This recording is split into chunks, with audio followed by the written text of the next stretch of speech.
Control Poser podcast, a podcast by the International Institute for Strategic Studies and funded by the European Union Non-Proliferation and Disarmament Consortium. In this season of the podcast, one of our three rotational hosts will guide you through current challenges faced in arms control. Hosted by either Timothy Wright, Fabian Hinz, or myself, Wolf-Christian Pies, we will cover various timely challenges and issues in the world of arms control. Our podcast will cover topics ranging from new technologies, the diversion of firearms, to missile programs and technologies or sanctions regimes. So, without further ado, let's get started. Today I'm welcoming a very special guest to the Arms Control Professor, Jim Lamson, who is currently a Senior Research Associate at the James Martin Center for Non-Proliferation Studies, as well as a PhD student at King's College London, specializing on Iranian missile capabilities, Iranian precision strike capabilities, and Iran's WMD ambitions. Previously, Jim had a quite illustrious career working for over 2 decades at the Central Intelligence Agency. So very happy to have you on the podcast today, and very happy to discuss everything related to Iran's ballistic missiles, which is a lot these days. Thanks so much, Jim. Yeah, thanks so much, Fabian. It's great to be here, and it's a real pleasure. I've been a fan of yours for a long time. Your knowledge of Iran, your knowledge of technology, and your Farsi skills all combined together has been great to watch. Thanks so much. Also happy to hear that being a former intelligence analyst, you're not just saying, oh, everything the open source community does is nonsense. We never have true insights into what governments really know, so it's always difficult to know how accurate our assessments are. Yeah, absolutely. I think there's a tremendous amount that the open source has and brings to the field. So yeah, absolutely. I'm a big fan of open source information and analysis. And now working on open source yourself must be an interesting shift. Yeah. Of course, there are some limitations I have. I mean, for example, everything I just better say right up front, everything I'm going to say is totally open source and not derived from my previous experience. But no, absolutely. It was a shift, difficult in some ways, but easy in other ways. I'm working on similar issues like I did in my career. So I'm familiar in general with the issues and the actors and the factors involved. But no, it's definitely a nice, fresh change to my work. A nice, fresh change to openly talk about things, I guess. Absolutely. Yes. And with the wider public. And with that, I would like to jump right into the topic regarding Iran's current missile capabilities and how much of a threat they are. And I would like to tie this to the large combined UAV, cruise missile, and ballistic missile attack that we've seen Iran stage against Israel on April 13 and 14. So what is your assessment of what happened there and how Iran actually performed? Yeah, no, I thought that was a really interesting case study, if you will, of bringing together a lot of the things that we've been watching in terms of technology, in terms of operational doctrine that the Iranians have been stating and showing over recent years. And to me, I mean, sort of a bigger look at it or a wider scope, it was one of several pattern breaks, if you will, that we've seen for Iran on these issues in recent years. In terms of it being an example of direct overt use from Iranian territory against one of its state adversaries. Of course, we saw another event related to this pattern break in 2020 with Iran's direct overt use from Iranian territory against U.S. bases in Iraq. So this to me was very interesting in terms of part of that pattern break in recent years of Iran's willingness to directly and overtly attack, in this case, Israel with a mix of ballistic missiles, cruise missiles, and UAVs. So yeah, it was very interesting to see. And something else that was interesting, I thought, in terms of the operation was how it was pretty consistent with some of the statements and actions that Iran has shown in statements, in military exercises, and in actual operational use over the past few years. So we see like a few of those operational principles being, operationalized in the April attack. For example, Iran often talks about attacking the origin as a key strategic or operational principle, punishing the attacker and imposing heavy costs, the use of combined or hybrid operations, mixing missiles and drones, firing from strategic depth, simultaneous and mass firing, and firing from different directions and routes. So those are some of the things I found interesting in the operation. So you said it was a pattern break. I remember people were always saying, Iran is willing to fight Israel down to the last Arab. It's all via proxies. And then you had these two as you mentioned, very peculiar pattern breaks of the killing of Soleimani and the killing of Zohedi. Why do you think that is from a political point of view? Do you have an explanation for that or some informed guesses? For why Iran has shifted to the willingness to directly and overtly attack its state adversaries? Yes.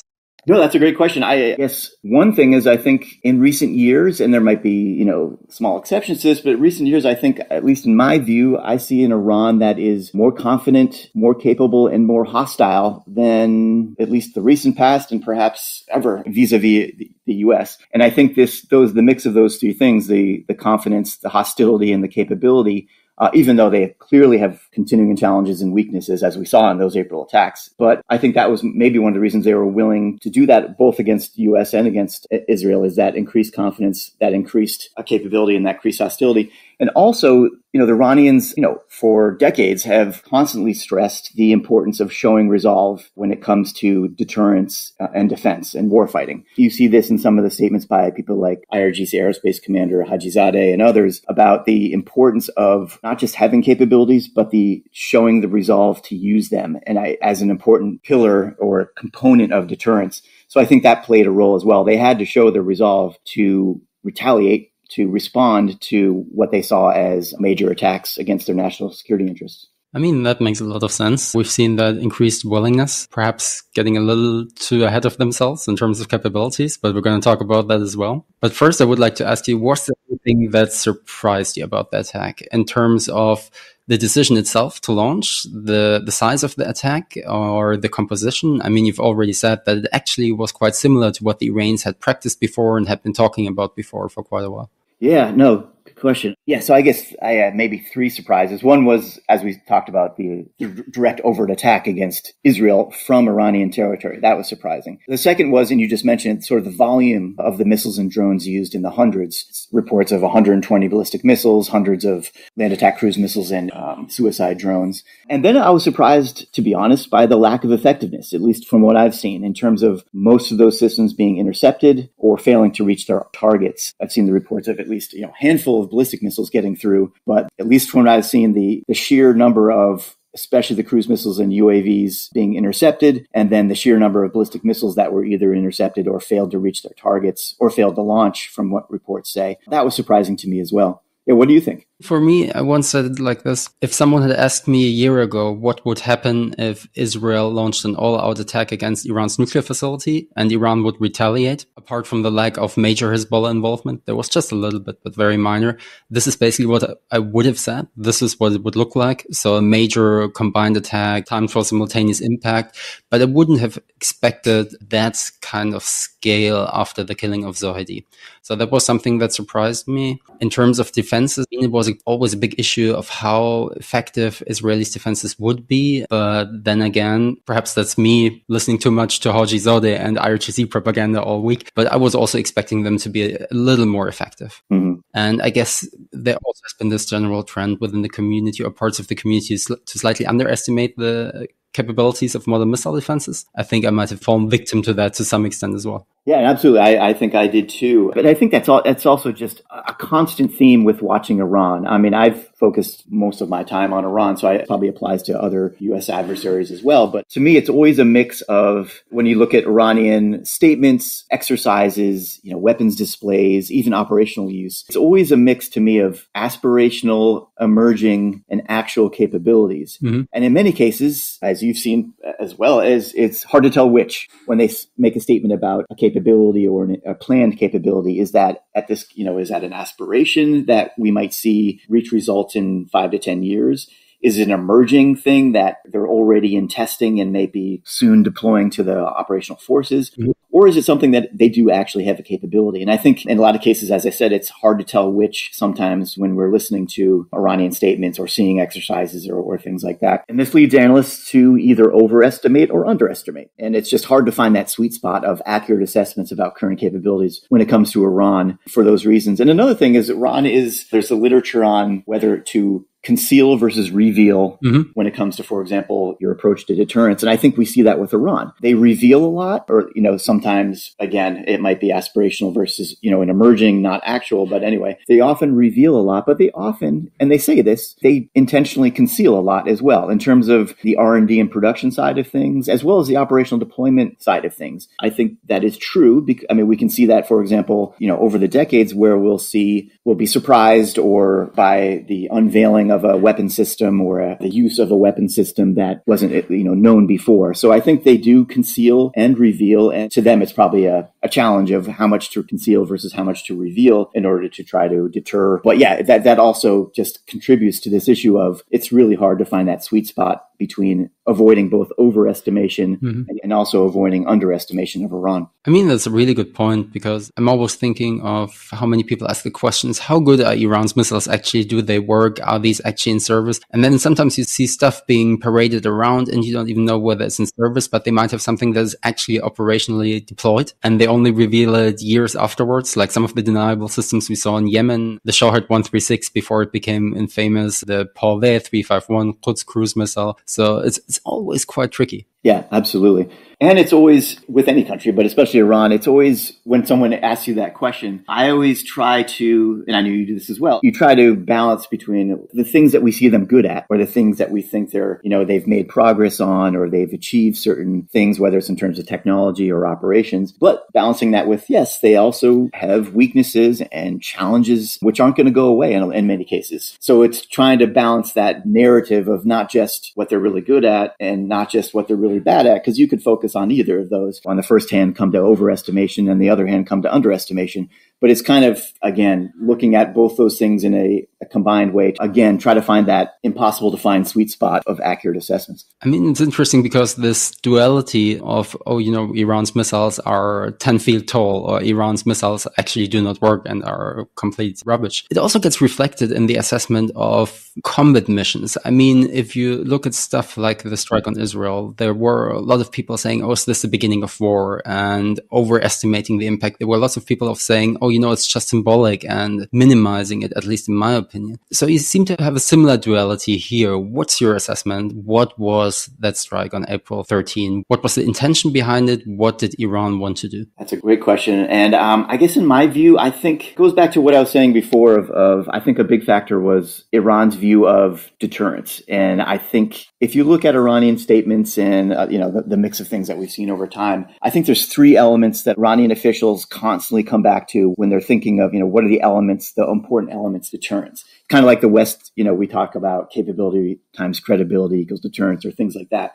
I think in Iran's equation, I've never seen this in a single place, but if you kind of filter and look at what they say over time, it's three big factors, and they're all interrelated. One is resolve, irade is what they're constantly talking about, what you talked about. And then capability, of course. Mm-hmm. And then vulnerability is the third element, both in terms of decreasing or minimizing Iran's vulnerability and exploiting the adversary's vulnerability. And I think you saw these three things play out in the April attack. So to me, in at least one intention or aim of Iran was to enhance deterrence, or, in their minds, try to enhance deterrence against Israel and against, and indeed against the U.S. through this operation, showing their resolve, showing their capability. I think they were attempting to show the vulnerability of Israel on this, and I think that part might have backfired. The capability part might have backfired as well with lack of effectiveness, but the resolve part was definitely shown.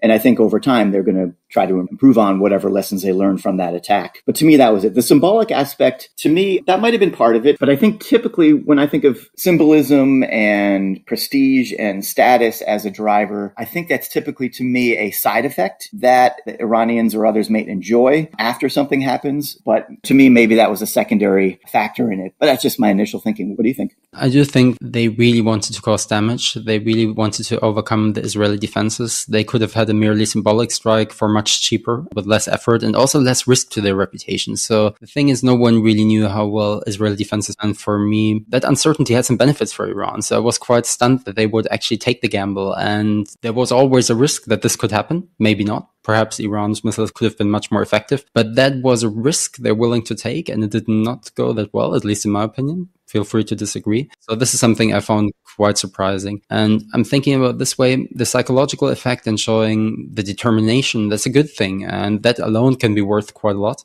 Mm-hmm.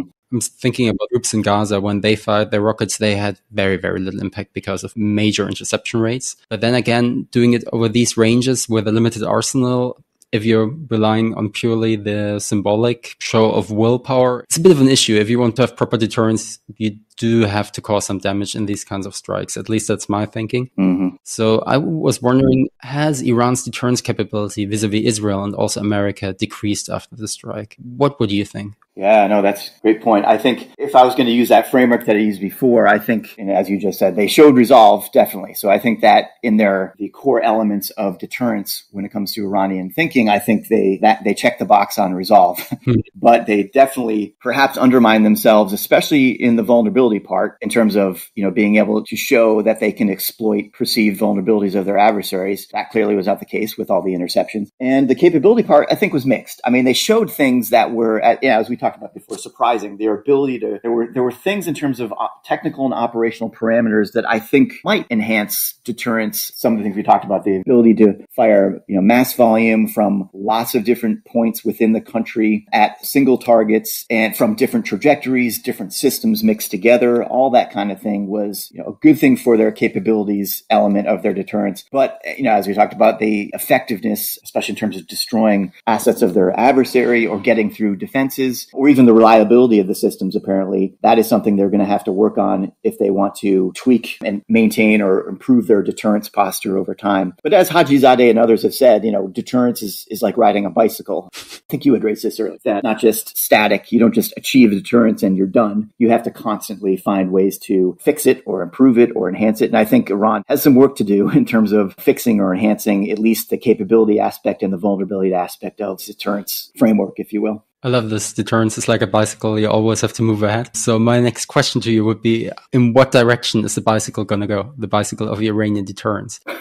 Say, over these distances, it just doesn't work. We need to put all our eggs into the Hezbollah basket in order to overwhelm them. Are they going to go all in on hypersonics? Are they going to say, okay, our conventional deterrent is pretty inadequate. We're now going to move more towards the nuclear side of things. Some people have said that. Some people have disagreed. What's your take on that? Yeah, as they ride the bicycle or fix the parts that just fell off the bicycle.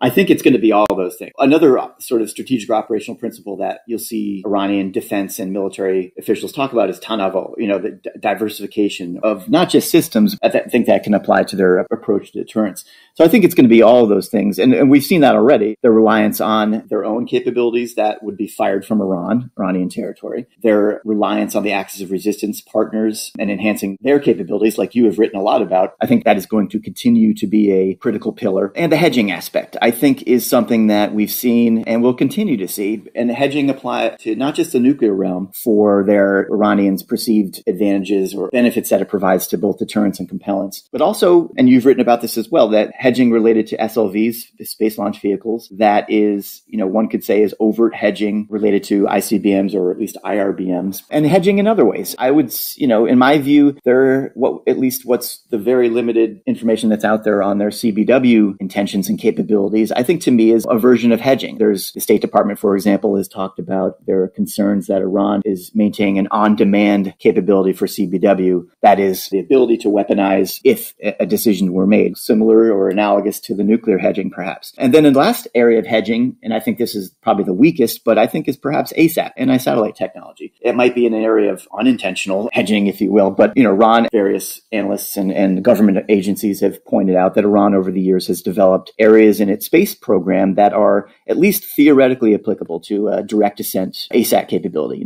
SLV propulsion, the ability to maneuver in a vacuum with upper stages, the ability to track satellites in orbit, things like that. So I think it's those three elements will continue to be key elements for Iran in terms of deterrence. It's enhancing the things it can fire from Iranian territory, enhancing the axis of resistance capabilities, and continuing to refine its hedging strategy. But what do you think? I totally agree. I also think it's diversification. And at this point, all of these elements of Iran's deterrence are basically locked in. I mean, these are large projects, large organizations. And for me, it's very difficult to imagine them just saying, we have built all of these missile bases. We have, I don't know how many thousands of people working in our missile industry. We're just going to say, okay, reaching Israel from Iran, that doesn't work that well. We're just going to do Hezbollah. I think it's difficult to imagine. If you look at the Iranian missile program themselves, they have some parts of it where I personally would say, do you still need that? Do you still need a full liquid propellant industry when you could do solid propellant missiles, which are much more easy to use when it comes to the operational level, but they're still keeping that. I see a bit of like institutional dynamics here saying, okay, now everything is, you have a lobby and then you will find find reasons why I need to continue these programs. And all of these aspects, hedging, CBW, nuclear, hedging for longer range missiles, hypersonics development, the whole resistance axis project, they're going ahead full steam, so it's difficult to reverse course. So I guess that will be the thing they're going to continue to do. The ASAT thing you mentioned is quite fascinating. So I remember when Germany announced it would purchase the Arrow 3, I was looking at the great Arrow 3 patent that is out there with nice schematics and graphics of how it works and just thinking, oh,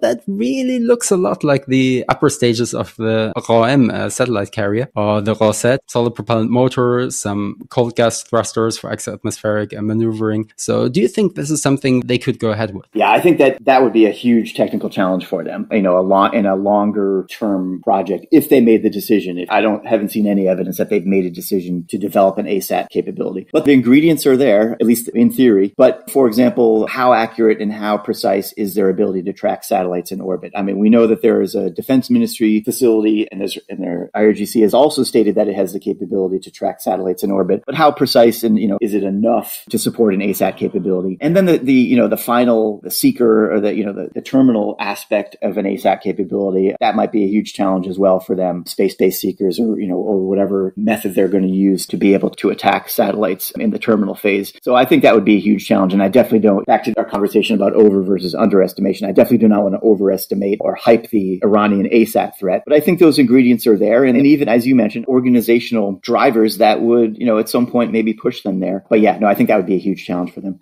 I guess so. Talking about slightly more advanced capabilities that we're already seeing, you mentioned the hedging program, as you called it, the RGC Solid Propellant Space Program. What do you make of the current status of the program, and what do you think its intent is? The RGC program specifically? Yes. Okay. Yeah. I mean, the space program, been a long time watcher of it as well. It has been something very interesting to me over time, because they clearly have genuine civilian goals in general for the National Space Program. And the IRGC program, I think one thing I'd say about them is that they have, in recent years, in my view, they're more coordinated now and more integrated now with the National Space Program under the Supreme Space Council, under the Armed Forces Supreme Space Council, which is chaired by the Armed Forces General Staff Chief and the Iranian Space Agency. And we see more integration there in terms of IRGC's role, in terms of coordinating with MODAFL and with the ISA and with other space agencies, launching ISA satellites, etc. So there is I think, an element, perhaps small, of the IRGC space program that is integrated into the larger national space program, which has both civilian and military goals. But then there's, of course, the military aspects of the IRGC space program, and in particular the SLVs, and to a lesser extent, perhaps, their imaging satellite interests. But yeah, if you look at the history of the IRGC space program all the way through, from the 2000s, at first seemed to be intended as creating a solid propellant long-range missile to target Israel in particular. And then with the 2,000-kilometer range limitation of I think it was the early 2010s or around there, then it shifted to focus on SLVs. But I think those SLVs are both, we talk about dualism, I think the IRGC SLVs are intended as a genuine space launch vehicle to put satellites into orbit, whether those are IRGC developed satellites, whether those are ISA developed satellites, but also the hedging aspect, to give them the choice, to give them the option to develop and produce long-range ballistic missiles if that decision were made in the future. So that's my current take on that. And they definitely have some ambitious goals in terms of the GAM family of SLVs that they're developing, multiple stages, very large rocket motors. It's going to be interesting to see how this progresses in the future. What are your thoughts? Well, basically the same as you. So something we can also talk about, the new 1,800-page biography of the founder of Iran's missile program, so to say. I found some of the quotes in there quite interesting when basically they were talking about this work, and then the supreme leader complained that he had told Moghadam, the founder of Iran's missile program, there was a 2,000-kilometer range limit. And then on the same page, you have this quote by him saying, okay, we will put another stage on it and it becomes a satellite launch vehicle. I mean, a lot of people have said that ICBMs get converted into satellite carriers, but not vice versa. And that might actually also apply here, but just at the very, very early development stage. So I do think that it's a genuine attempt to get a space launch capability. And I mean, these have major military implications as well. If you look at the ISR requirements for long-range precision fires, as the Americans would call it. the use of long-range ballistic missiles with precision-guided and cruise missiles, you would need some sort of capable ISR assets. Space-based would be great in order to do these strikes in an effective manner. Satellite communicate, another issue. And I mean, the IRGC and the Iranians in general have talked about all of these capabilities they want to build. Very, very ambitious, of course. So I think that is a part of it, but I also think that it is a long-range hedging capability as well, with them developing the technology to build these kind of missiles in case there is a political decision to change the self-imposed 2,000-kilometer range limit. And I mean, they have threatened to basically abrogate that self-imposed limit quite a few times, sometimes directing the Europeans with changing their strategic outlook and building missiles with range to hit Europe. But so far, at least to the public knowledge, they haven't tested any missile to that range. I'm not sure whether that's going to change or whether they will keep it like that.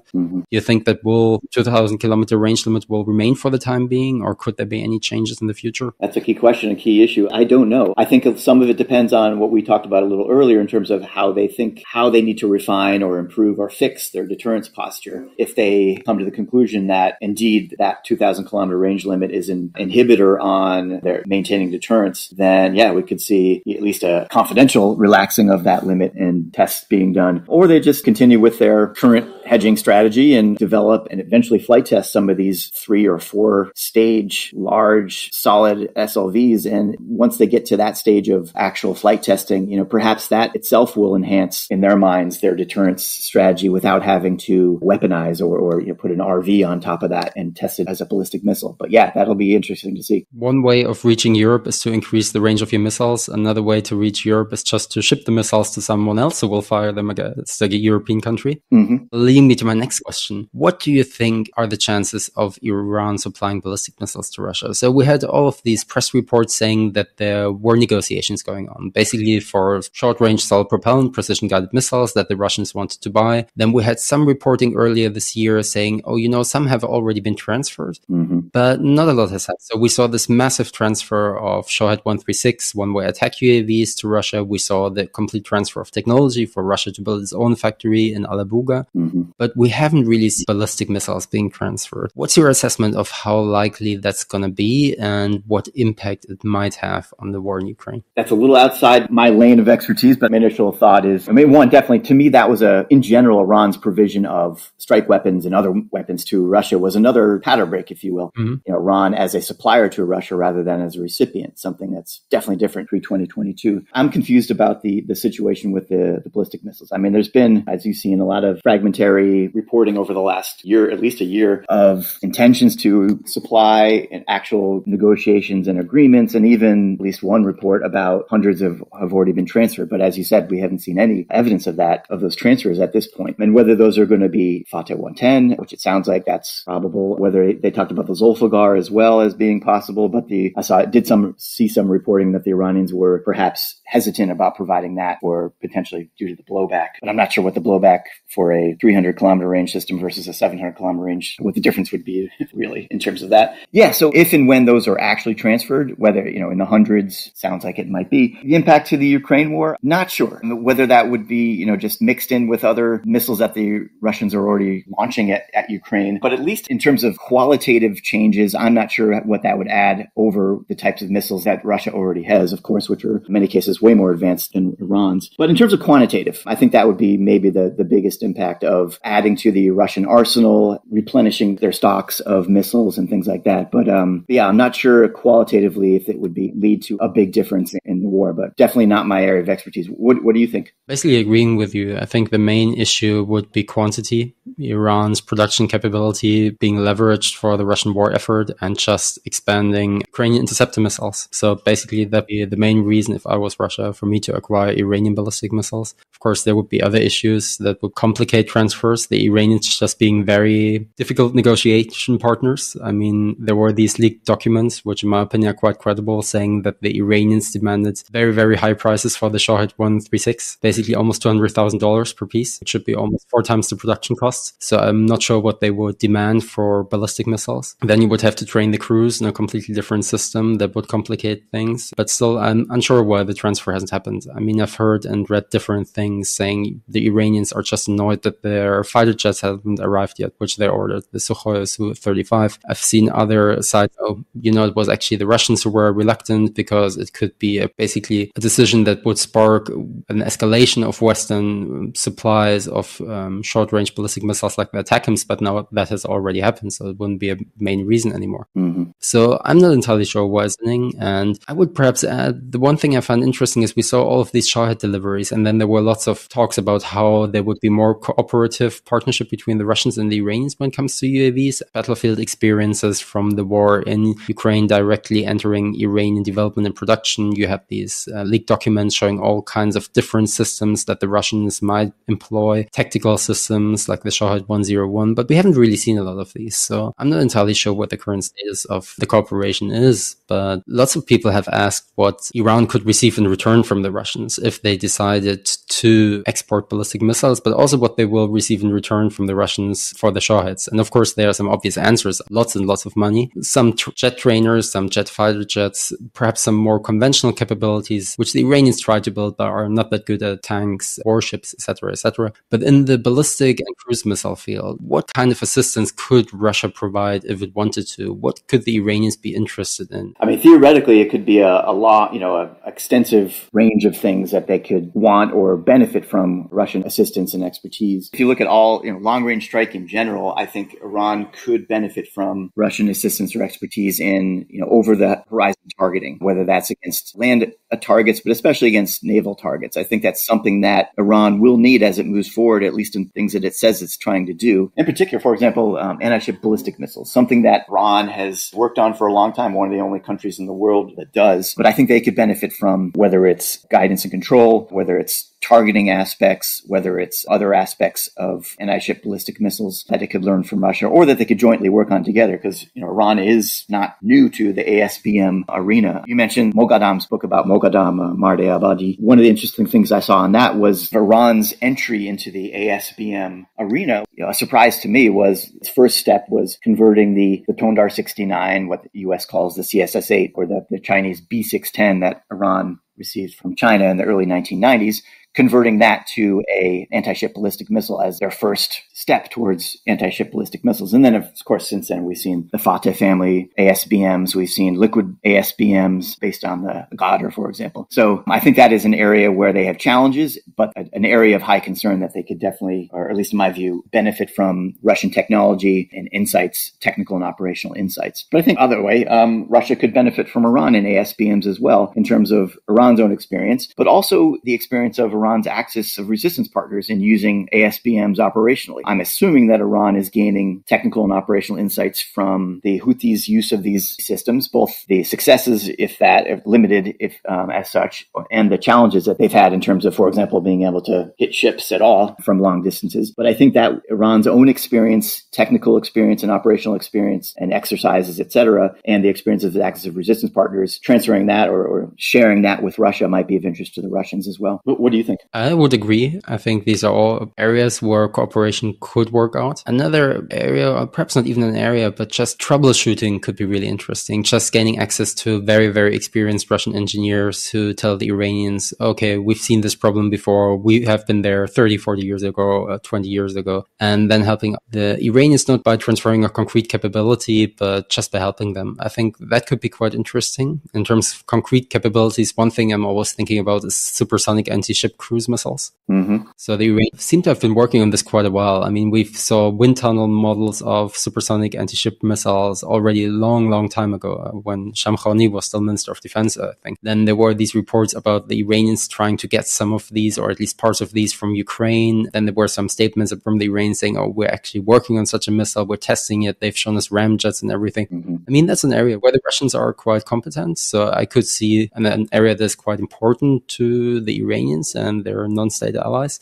So I could imagine that could be an interesting avenue for cooperation as well. Absolutely. And in propulsion, cruise missile propulsion in general as well, you mentioned ramjets, of course, for the supersonic. I think Iran could also benefit from, as you put it, I think it's a great point, troubleshooting in terms of some of the engines that Iran has tried to reverse engineer and develop itself, turbojet, turbofan engines, including turbofan engine based on the R-95, the Russian turbofan engine that is used in the AS-15 LACM that Iran apparently is trying to use in its own long-range cruise missile. So I think whether it's technologies, whether it's troubleshooting, whether it's sharing expertise from the Russians on turbojet and turbofan propulsion, I think that would be an additional area in terms of cruise missile technology, in addition to the supersonic and ramjet technology that you mentioned. So building longer range and more survivable cruise missiles, both for land attack and against anti-ships, quite the prospect. Absolutely. Now, regarding a different topic, Iran is currently escalating its nuclear latency models with basically unprecedented levels of enrichment. And one thing I get asked a lot is basically whether Iran would have a nuclear delivery vehicle, or how long it might take Iran to get a nuclear delivery vehicle in case it decides to build a bomb and it actually builds a bomb. What's your assessment of that one? Yeah, that's a tough one. Yeah, I've seen experts or analysts or commentators say it would take anywhere from months to multiple years to successfully develop and integrate a nuclear warhead on a ballistic missile. Of course, we have the precedent of the Ahmad plan in the late 90s, early 2000s. If you believe the authenticity of all those Ahmad plan documents, which I do personally, it is something that they apparently made progress on. That is that the project to install the nuclear device from the Ahmad plan program into an RV that would go on, at that point, the Shahab 3. So there's all that expertise, that documentation, perhaps hardware left over from that effort that they could use as the basis for, if they did make a decision to do so, to weaponize. However, how much has that expertise gone away in 20 years? How much of those documents are still relevant or even in their possession based on, the Israeli pilfering of those documents in 2018, or a lot of those documents in 2018. And there's a lot of not just tangible technology, but intangible technology. And, that is going to be involved in trying to do that. So to me, it's going to take, if I had to guess, it's going to be several months, if not multiple years, that it's going to take them to, again, if they make that decision, to reliably install a nuclear warhead on a ballistic missile. But, if they go other routes in terms of gravity bombs or more simpler designs that are going to be delivered by an aircraft, I guess all bets are off on that. But in terms of weaponizing a nuclear warhead on a ballistic missile, to me, that got to be several months, if not years, to do that. But I could be totally wrong. And then also, it's an issue of, what missiles are going to decide to do that with. At this point, Shahab 3 might not make any sense, and maybe it's even been retired, at least in the form that it was being worked on in the early 2000s or late 1990s. So we're thinking, this is going to be a Goddard system, liquid system. Are they going to use a solid system, one of the IRG systems, or the Ashura, the Sajil of the Ministry of Defense? And whatever system they choose, of course, is going to be a factor in how long it takes to convert a warhead to be deployed on the missile. If it's a process and a system that's going to be very, very different from the Ahmad plan experience, perhaps it's going to add more time and create more challenges. If it's something like the Goddard, that's of course based on the Shahab 3, maybe that'll help, decrease the time it would take. But that's a very difficult question, but an important one. What do you think? It's a very, very difficult question. I mean, personally, I wouldn't want to make any estimates. I just have no idea how. There's just way too many unknowns. Did they work on some of these aspects? Did they continue work in secret? Did they cooperate with some foreign entities, some foreign countries? We're talking about stuff that probably would not be that traceable. So it is a very difficult question. But I mean, for me, the important thing is they have the missiles with the ranges. Yes. They can be intercepted, as we've seen, but I mean, these work, so one has to take the prospect at least seriously. Yeah, absolutely. Predicting the future on this is impossible, but I think also in terms of operational doctrine, if I was to predict how they would be used, and you get to the issue of defenses against them, if you extrapolate their current conventional long-range strikes operational doctrine into how nuclear weapons might be used in the future, which it might be in error, but if you were to do that, they would definitely, I would think they would be firing a nuclear-tipped missile along with perhaps dozens, if not hundreds, of other conventional systems in order to, not just launch one or two nuclear-armed MRBMs or even SRBM in the conflict scenario, but the hybridization, the Tarakibi of their operational doctrine would probably mix the nuclear missiles being launched within a whole range of other systems in order to perhaps enhance its survivability during flight and get it to its target. But yeah, it's all speculation at this point. I mean, looking at the performance of them in the April 13th strike, if you want to have a warhead that you really want to reach your adversary, you probably have to launch a large combined attack. Otherwise, if you go full in on hypersonics and it actually works. So mentioning hypersonics, what do you think will be the future trends within Iran's ballistic missile program? What do you think will be the next big priorities? What big priorities within Iran's missile program can you already see that they're working on? And related to that, how successful do you think they're going to be in the field of hypersonics? Because we know hypersonics is very, very complicated. Even highly developed countries are struggling with this concept. But at the same time, the Iranians seem quite determined to develop that technology, at least on the outside. Yeah, absolutely. I think going back to something we mentioned earlier, I think hypersonics for Iran, both in terms of what it's shown, it's ballistic missile based and the cruise missile based that they've shown and talked about. To me, it's kind of in that aspirational emerging area. And in my view, not at the actual and not even close, perhaps, to the actual, maybe apart from very rudimentary. But I think to me, like other things we've seen them in the past, like that they've taken on these long-term challenges, technical and operational challenges, like with ASBMs, for example. So I think it's something that they will continue to do. And I think it matches nicely with some of the operational technical parameters that Iranian officials have stated as important over time. And one of those, and it's not new, but one of those parameters that they've pushed in recent years is maneuverability for its weapon systems. And I think hypersonics, at least one aspect of them, blends nicely with that long-range defense industry or weapons development goal of enhancing maneuverability of its weapon systems, in this case, hypersonic missiles. And of course, the ability to maneuver at high speeds within the atmosphere. That would be something that, again, it's kind of at the aspirational emerging area, but something that I would be confident that we will see results of this in the next, 5 to 10 years. It might take them a while based on what you just said, that the huge technical challenges that they face. But that is one I think matches nicely with their technical parameters. Penetrability, maneuverability, surprise is another universal, but something that they always talk about in terms of one of their key operational parameters. And a quick response is another operational parameter that they have stressed as increasingly important in recent years. So I think because the hypersonics at a strategic level and, as you mentioned before, at an organizational level make sense, and it's in Iran's interest and it's in the interests of these organizations to increase their resources and their relevance and their independence from an organizational interest standpoint. I think hypersonics have a future in Iran, but they will be facing big technical and operational challenges in terms of developing, producing, and deploying those systems. But what do you think? So still a long road ahead. No, I would agree with you. I think it's locked in. These institutions working on missile development have to remain relevant. And I think one thing many Iran observers don't get to the fullest is just the level of ambition they have. And how their level of ambition has been proven to be the right level. If you think about where Iran was in the 1980s, a lot of what they're doing now would have seemed utterly mad if someone had told the Iranians in the 1980s, at one point you're going to build precision-guided missiles with ranges of 1,750 kilometers, anti-ship ballistic missiles. These projects would have seemed wildly ambitious back in the day, but in the end, they achieved them, perhaps not to the same quality as other countries, but still they were quite successful. And I think if that's your mental background, so to say, as an Iranian decision maker, you might be inclined to take bigger development risks and go for higher ambitions than other countries might.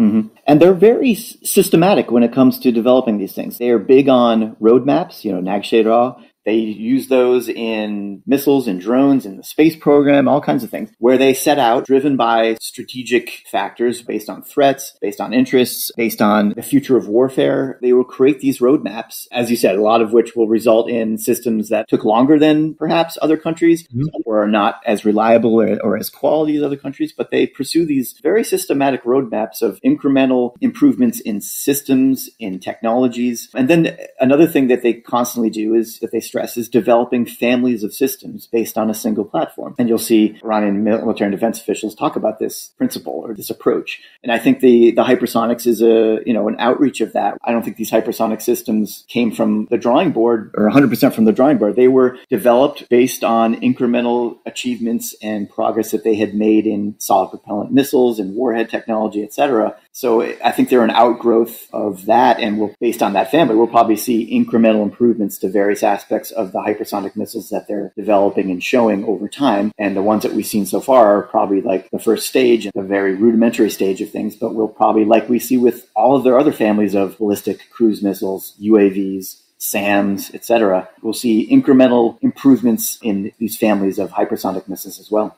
I think that's a really, really good and important point. I mean, the Iranians love their incremental development approach. I think it's always a bit unfortunate because a lot of times the Iranians will unveil something new, and then you have sometimes local media or international media exaggerating the type of system. And then people will doubt whether Iran is even capable of these kind of things, or will think that the hyperbole is basically an inherent feature of the Iranian development landscape. It might be of the media landscape sometimes, but not really of the development landscape. But when you look at the actual development stuff, it's very, very incremental, and you can basically trace the lineage of systems back decades and really see all the 20 steps in between. I think it's a really, really good point. Yeah, absolutely. And that's a good point you raise about what they show, like in the responses to what they show over time. Because I've seen both ends of the spectrum of reactions to what they display. Like I've seen people go way on the other side of threat hyping or just exaggerating or overestimating. Like, wow, they just showed this thing.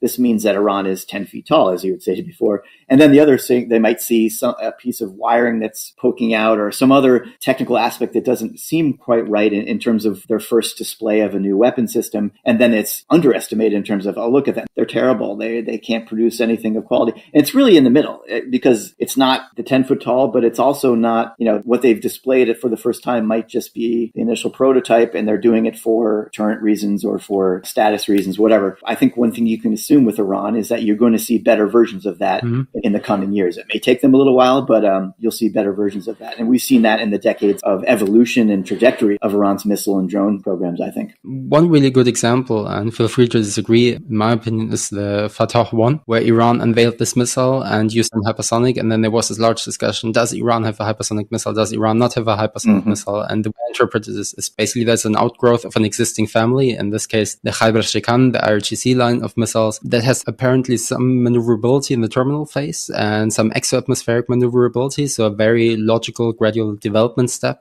But then again, the discussing between these two extremes. Would you agree with that characterization? Absolutely. No, I think that's a great example of first display of a weapon where we saw both. I think I've seen both reactions. This is fake, or this is a bad quality hypersonic system. And the other side of, wow, look, Iran is a hypersonic power, whatever that means now, and we really need to be concerned. It's somewhere in the middle of those two ends of the spectrum. We already alluded to the new 1,800-page volume about Hassan Tehrani Moqaddam, the founder of Iran's missile program, who died in a mysterious explosion in 2011 while working on large solid propellant motors. I know we both have been trying to work through the book slowly. So far, what is your biggest insight you've gained from the book? Because it's quite interesting because it's based on interviews with a high-ranking IRGC official, so it's quite credible information, and they're surprisingly open about some things. And I would like to know, is there something that blew your mind in there? Yeah, no, it's been, I've been slogging through it as you have. No, it's amazing. A lot of different threads in the book were ranging from interesting to surprising to important, I think, in a lot of cases, both on the origins of their missile and even other programs are mentioned in there, not just ballistic missiles, but there's mentions of UAVs and SAMs and rockets that are, I think,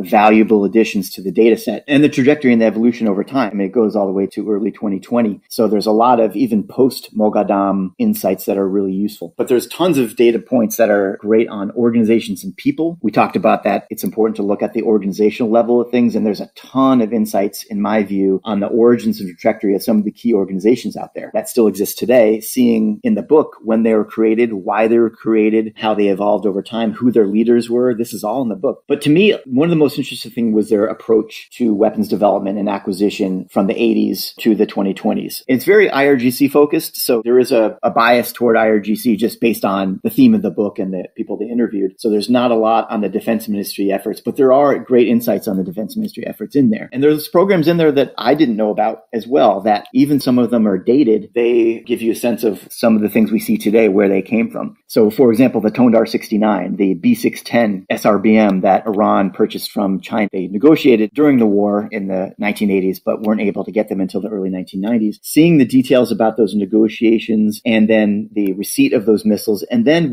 importantly, what they did with them after. At least in my view of reading it, they quickly saw how the Tondar 69, which is what Iran called the B610, had huge operational disadvantages in terms of the huge logistics footprint, the huge number of people that were needed to operate the missile. It just created an operational vulnerability, and the Iranians saw that. So I'm not sure how important it was ever to their missile forces. But seeing what they did with the missile afterward in terms of their own innovation, if you will, with a small I, but innovation nonetheless, they took that and they, as I said earlier, converted it into their first ASBM. They took that and they took the guidance and control system and used that to convert the Zelzal unguided rocket to the Fateh 110 ballistic missile, which, as we've seen, has its whole family now. They also developed their own extended range version of the Tondar 69 to 180 kilometers. They didn't end up deploying it, but those are three things that they took the B610, the Tondar 69, and did these experimental, innovative things with it. And there's lots of details in the book about that. So I thought that was one area of interest. One other thing I'd highlight right now is the parallelism that you see throughout the book, all the way from the 1980s, of parallel programs, parallel organizations pursuing weapon systems. The great example from that 1980s, where there's more detail in the book, is on the long-range artillery rockets. In addition to the Scud-B that they were trying to get from Libya and North Korea later, they were actively pursuing long-range solid propellant rockets to be able to support their strategy of Mogabale Bemesl, the retaliation policy. So they didn't just decide, hey, this organization is going to do long-range rocket development. They had at least 4 different programs going on at the same time in parallel by different organizations, at the strategic level, probably to minimize risk and to increase the probability of success. And at the organizational level, you can see this perhaps as organizations interested in being part of this, being relevant and getting the resources to be part of this important effort to be part of Iran's retaliation strategy and to play an important part in the war. So you had the Naziat program, you had the Sejil program, which was apparently by the IRGC ground force, a separate rocket program. You had programs by the IRGC Air Force. You had other programs by the Defense Ministry. You had a whole set of long-range programs that were all intended to come up with a rocket. And interestingly, the Jihad engineering folks were developing their own Mojtame series of rockets. So that parallelism, I think, is just one case of parallelism that we see that decades later. We see that in the parallelism between the Defense Ministry and the IRGC on developing separate ballistic missile programs, separate cruise missile programs, separate UAV programs. And then in recent years, we've seen the Artesh join in more actively in terms of developing their own cruise missiles and UAVs, for example. So that parallelism that we've seen in Iran's approach to weapons systems development, especially for high priority weapon systems, is something that you see the origins in this book in the 1980s and 1990s, and we still see that today. So those are just a couple things I saw in the book. What are some of the things you saw so far? You're right about that. It's quite fascinating because on the one hand, you could say most of the stuff is about developments that are long gone, that are not that relevant, but you basically see how everything got formed and how the institutional DNA of Iran's missile program got formed. And so fascinating, as you say, the parallel programs. And to me, the Tondar 69, and perhaps to explain for our listeners, it's basically Iran got this missile from the Chinese, which is a ground-to-ground version of the Soviet SA-2 surface-to-air missile. So the missile that shot down U-2s over Cuba and the Soviet Union. So it's an absolutely terrible weapon system. It doesn't even have a truly road mobile launcher. The range is very limited. And for me, there was always, okay, Iran purchased that in the 1980s because they had nothing else they could purchase. It's strategically completely insignificant. It's probably in storage or out of service even. But now you realize it had this very, very key function in developing Iran's missile program. And you can see the influence of that missile to this day, the way that Iran's precision-guided solid propellant rockets function, relying only on fins on the top, very different from the way other missiles of that range category function. So that is quite fascinating. There were a few other interesting things for me. So, for example, that they talk about how the missile program actually suffered from financial difficulties in the early 1990s, but that this then changed when they got the special fund that was basically supervised by the supreme leader. The way I understood is that from this point on, the missile program was under the direct control of the supreme leader, which is quite interesting. Whereas quite a bit with statements we've heard from RGC officials saying, oh, we had this meeting with Khomeini and he instructed us to do that. And you never quite know, is this exaggerated propaganda aiming to show how great the supreme leader is and showcases strategic wisdom, or is that actually how it works? And I think that's an argument in favor of Khomeini, the Iran supreme leader, having quite a bit of operational influence on the program. Another thing I found quite fascinating was the development of Iran's first equipped with terminal guidance solid propellant missile, the Fateh 110, where they basically had development projects. One was entirely Iranian and the other one used the services of Ukrainian scientists. And I found that quite fascinating because you always have this idea that when you have foreign assistance, you will have a system that is somehow similar to the foreign country that is providing the assistance, or a system fielded by that country. And the Fateh 110 doesn't look anything like any Soviet or Ukrainian system, but still you had foreign scientists involved in that. So that's something I found quite intriguing in the way that we have to think about foreign assistance. And perhaps a third point, I'm really, really interested in the resistance axis and the proliferation of these systems. They talk about the Fajr 5 artillery rocket, which again is quite well known, has been delivered to a few groups in the regions. But the way they describe it was that this system in particular was developed based on the requirements by Lebanese Hezbollah. So basically built an artillery rocket with a certain range that could be disassembled into parts so that it's easy to transport to Lebanon. And that is quite interesting because we kind of know that Iran has this approach of developing stuff specifically for its non-state actor allies, but apparently that approach has been going back all the way to the 1990s. And the way they talk about building Hezbollah's missile force as a mirror image of the Iranian one is also quite interesting. Basically starting not with transferring fancy capabilities, but saying you need to get organized. You already have 122 millimeter Grad rockets, but you're just deploying them. You have to start from the beginning. Organization is the first step. And once that is done, we can transform more advanced capabilities. And then basically, at least the way they portray it, is building up Hezbollah's missile force as a mirror image of the Iranian missile force. That was quite interesting as well. Yeah, absolutely. And one other thing that jumped out to me was their willingness to take experimental risks or to do experiments that may or may not ever be deployed as an operational capability. And we saw the ship launch of the Shahab 2 from the Caspian Sea they had a lot of details about that in the book. Looks like it occurred around 1998 or so based on the book. So there is an interesting example of them not just pursuing the technical aspects of improving ballistic missiles or other weapon systems and the technologies, but also constantly looking at ways to improve the operational deployment or operational use of them. And it was an interesting case. They apparently took a Shahab 2, a Scud C, onto a barge in the Caspian Sea and launched it towards Semnan, hundreds of kilometers away. And apparently it was successful. That was not intended, at least at that point, as a deployed system, but they were definitely interested in developing the key technologies that were needed for that. For example, they talk about a stabilizer component or technology that was really a challenge and important to doing this because you're on a ship that is going up and down. How do you fire a very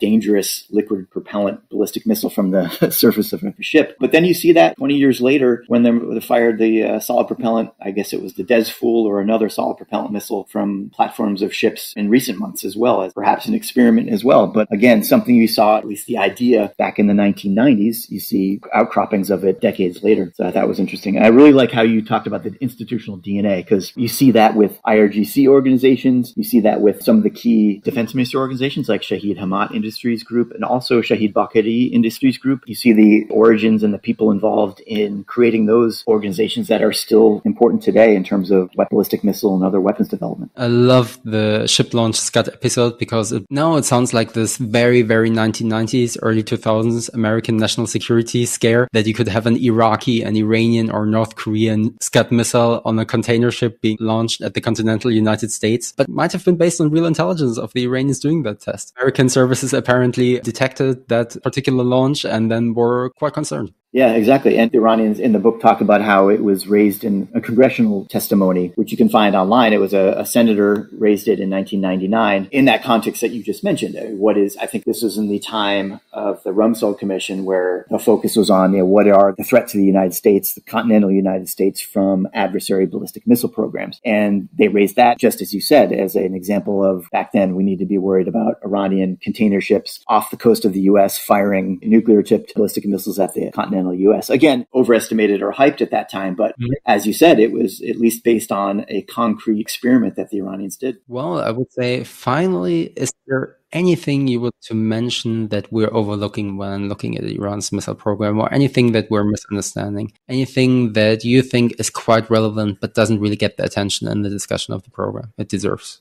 That's a great question. I think one thing that I would say, and it gets back to this parallelism issue, but close watchers, I don't think make this error, but I think other watchers in general of Iran and its missile and drone programs make this error, is that it's all the IRGC and it's all the IRGC Aerospace Force. And I think that has been the case in the past. They're definitely the tip of the spear when it comes to long-range conventional strike. And I think in some ways they are, or most ways they still are. But it's the addition of the other IRGC organizations, the Navy and the Ground Force, as well as the Artesh, all of their services pretty much, involved in increasing roles in not just the operational deployment of ballistic missiles as well as cruise missiles and drones, but also back in the also roles in the R&D and the production aspect of these systems. I think that's something we've seen over the decades, but I think definitely more apparent to me now, other than the Aerospace Force services involved in R&D and production as well as operational deployment. And then, of course, the Ministry of Defense is still a critical player in the R&D and production aspect as well. So whether that is that driven by strategic thinking by the Iranians of diversification of forces, diversification of systems, decreasing risk of failure and increasing the probability of success in these programs, or is it also driven by organizational and individual factors as well, of these organizations wanting to be more relevant, getting more resources,